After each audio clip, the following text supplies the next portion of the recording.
Hey, what's going on, fellow Jeepers? Today I'm going to be installing a set of Smittybilt sliders on my 21 Jeep Gladiator. There's a part number right there. I haven't seen much information on these online as far as people installing them and reviews.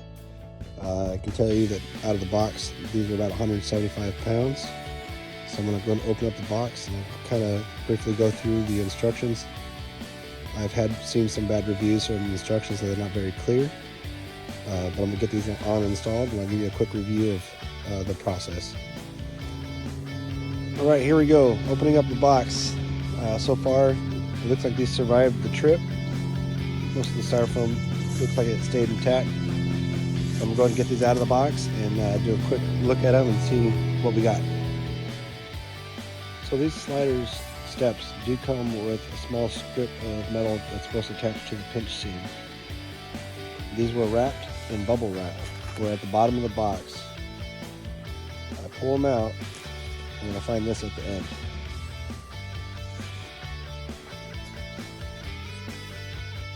You have a problem here. That's something I would definitely be reaching out for. I should be able to bend that back out. Hopefully the powder coating stays intact. Okay, so here's that seam strip that is mounted.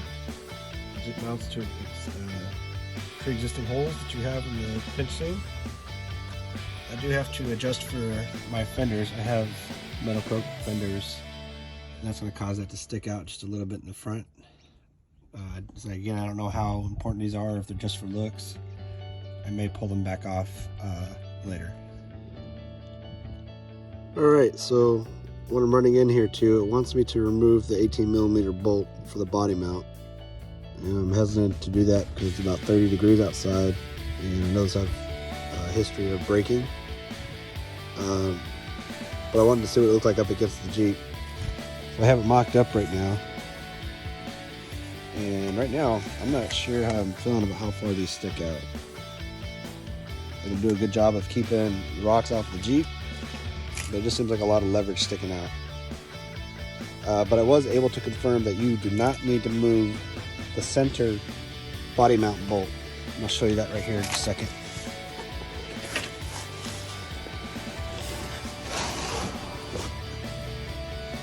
I was able to slide it in position and get it right where it needs to be without taking out the body mount bolt. You just have to remove the two exterior side bolts on that. Here we are with the driver's side installed.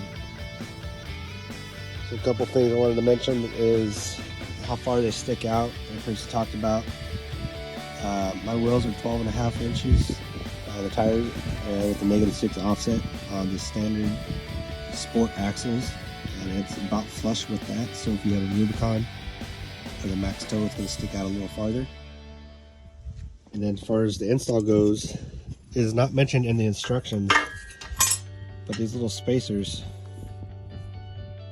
are provided, but there's no mention of them in the instructions at all.